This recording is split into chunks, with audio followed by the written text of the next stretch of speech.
오늘 사무엘하 3장은 사울의 집과 다윗의 집 사이에 전쟁이 오래매 다윗은 점점 강하여 가고 사울의 집은 점점 약하여 가니라. 이렇게 시작합니다. 어제 새벽에 우리가 오래 참음 기다림에 대한 말씀을 나눴는데 그렇습니다. 당장 모든 것이 그럴듯해 보이고 만사 형통한 것처럼 보여도 하나님이 함께 하시지 않는 사람은 점점 약해지고 사라집니다. 반대로 지금 당장은 약해 보이고 모든 것이 부족해 보여도 하나님께서 함께하는 사람은 결국은 점점 강해집니다.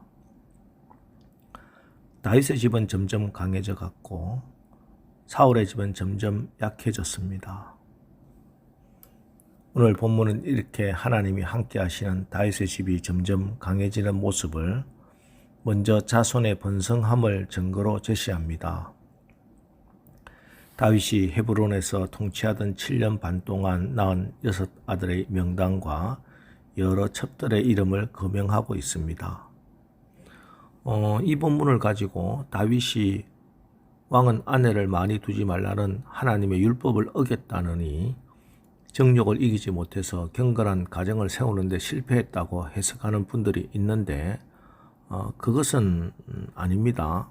우리가 성경을 읽을 때 지금 우리의 윤리적 잣대로 억지로 해석하면은 본문이 주시고자 하는 참뜻을 왜곡할 수가 있습니다. 물론 하나님께서 정해놓으신 결혼 질서는 언제나 일부일처제입니다. 그래서 다윗이 이렇게 많은 처와 자녀를 둔 것이 잘한 것은 아닙니다. 때문에 나중에 다윗의 집에 큰 곤혹과 대가를 지불하지요. 그럼에도 불구하고 오늘 본문에서는 그렇게 해석하는 것은 바른 해석이 아닙니다. 오늘 본문을 읽으면서 성경 어디에서도 이 다윗이 아내와 자녀들을 많이 둔 것을 비난하고 있지 않습니다. 그냥 오늘 이 본문에서는 다윗의 집이 점점 강해지는 증거로 자손의 번성함을 제시하고 있는 것입니다.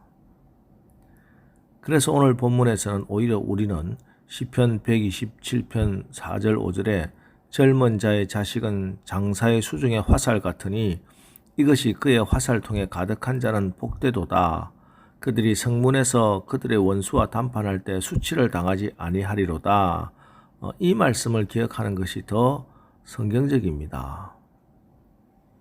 그렇습니다. 하나님이 함께 하시면은 그 자녀들의 열매가 나타납니다. 벌써 3년 전에 있었던 일인데요. 저와 오래 교제하는 선교사님이 저에게 선교 편지를 보내왔는데 선교사님은 근 20년 동안 파송받았던 본 교회에서 이번에 파송을 받지 못했다는 내용이었습니다. 그런데 그때 그 큰아들이 한양대학교에 입학을 했는데 성적이 좋지 못해서 장학금을 못 받았답니다. 선교사님이 그 선교사 자녀로 이리저리 외국으로 떠돌아다니면서 정체성의 혼돈 가운데 어려워하는 아들에게 미안한 마음밖에 없다, 그런 내용이었습니다. 안타까운 마음으로 기도하면서 그래도 결국은 지금까지 이 아이들 놀랍게 인도하신 하나님께서 선교사님 가정과 그 자녀들 반드시 축복하실 거다, 이런 믿음을 주셨고 또 제가 그렇게 위로하고 답을 해드렸습니다. 그런데 지금 와보니까 다 정말 그렇게 되었습니다. 그 다음에 둘째도 올해 막내까지 한양대학교, 홍익대학교 다 입학을 했고 선교사님도 다시 또 수원에 있는 교회에서 파송을 받게 되었습니다. 여러분, 하나님이 함께 하셔야 됩니다. 여러분 자녀들을 위해서 하나님이 함께 하시기를 기도하시기 바랍니다. 그럴 때 점점 더 강해지고 점점 더 융성해지는 결실을 보게 될 줄 믿습니다. 반면에 점점 약해져 가는 사울의 집, 이스보셋 왕가의 이야기로 아브넬이 이스보셋을 배반하는 이야기가 기록되어 있습니다. 사울의 그 아들 이스보셋을 왕으로 옹립한 아브넬이 점점 권세를 갖게 됩니다. 그러자 아브넬이 선왕 사울의 첩을 취해버립니다. 당시에는 새로 왕위에 오른 사람이 선왕의 첩들을 후궁으로 맞아들이는 일이 있었습니다. 자, 그러니 이것은 신하인 아브넬이 왕인 이스보셋을 철저히 짓밟는 그런 행위라고 할 수 있습니다. 그러니 아무리 유약한 왕이라도 화도 나고 책망을 하지요. 결국 아브넬이 자기의 잘못을 질타하는 이스보셋을 배반합니다. 아브넬이 이스라엘 왕권을 다윗에게 넘겨준다 하고 헤브론에 와서 협상을 하고 마하나임으로 돌아가고 있었습니다. 이때 전쟁터에 나가 있던 또 요압이 사람을 보내 아브넬을 돌아오게 해서 암살을 합니다. 이렇게 아브넬의 배신은 종지부를 찍게 되지요. 자, 그런데 또 한 사람, 이 다윗의 군대 장관 요압은 어떻습니까? 자, 다윗은 기순해온 아브넬을 통해서 남과 북으로 갈라져 있던 이스라엘을 평화롭게 통일시키려고 했습니다. 그런데 뜻하지 않는 방해가 생긴 것이죠. 그것은 요압이 아브넬을 죽인 겁니다. 명목상 이것은 아브넬이 자기의 동생 아사엘을 죽인 것에 대한 복수지요. 그리고 당시에 통용되는 것이었습니다.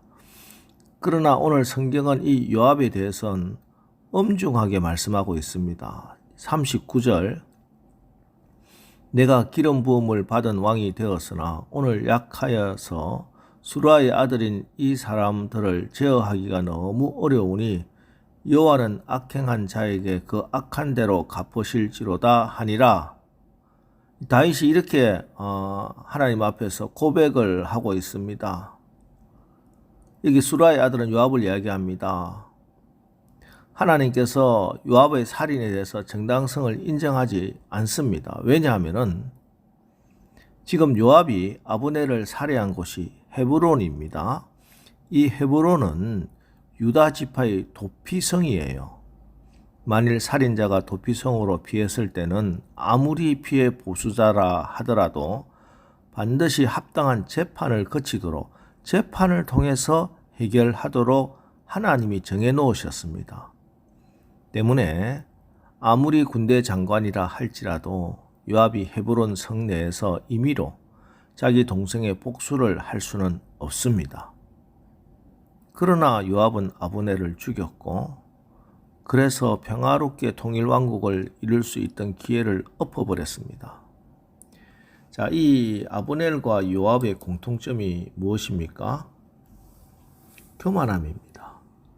자기가 가진 군사력으로 왕도 제어가 되지 않는 그런 교만함. 그러나 이들의 이 교만함은 패망의 선봉이요. 패망으로 끝납니다. 이 요압의 최후는 결국 다윗의 유언대로 나중에 솔로몬에 의해서 처형을 당합니다. 오늘 우리 주변에도 이런 배신과 교만으로 가득 찬 사람들 있을 수 있습니다. 그런 사람 때문에 우리의 선한 일들도 방해받을 수도 있어요.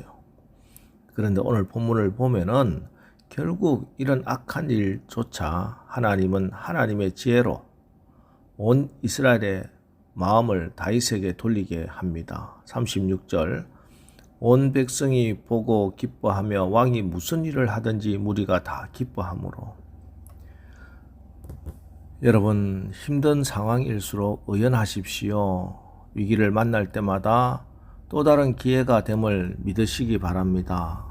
어둠이 빛을 이길 수 없습니다. 오직 빛 가운데 거하기만 하면 됩니다.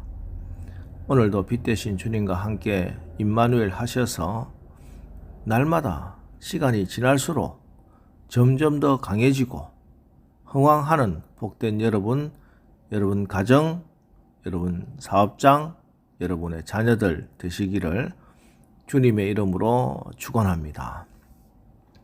기도하겠습니다. 하나님, 오늘 말씀을 통해서 하나님이 함께 하시면은 점점 강해지고 하나님이 함께 하시지 않는 삶은 점점 약해지고 패망하게 됨을 읽었습니다. 우리 가정이, 우리 자녀들이, 우리 교회가 하나님과 함께하는 다윗과 같은 그런 삶을 살게 하옵소서. 하나님, 교만을 패망의 선봉이라고 하셨는데 오늘 자기가 가진 권력이 마치 자기 것인 양 교만하다가 패망한 아브넬과 요압을 보면서 우리 가운데 교만한 것이 있다면 오늘 기도하면서 낮아지는 은혜를 잊게 하옵소서. 선으로 악을 이기고 위기를 기회로 만드는 다윗과 같은 우리 모두 되게 하여 주시옵소서. 예수님의 이름으로 기도합니다. 아멘. 자, 이제 오늘 말씀 붙들고 주여 우리의 가정이 하나님이 함께 하시어 시간이 지날수록 점점 더 강해지고 흥왕해지고 또 겸손하게 하옵소서. 우리 합심해서 기도하고 나가겠습니다. 우리 기도하겠습니다.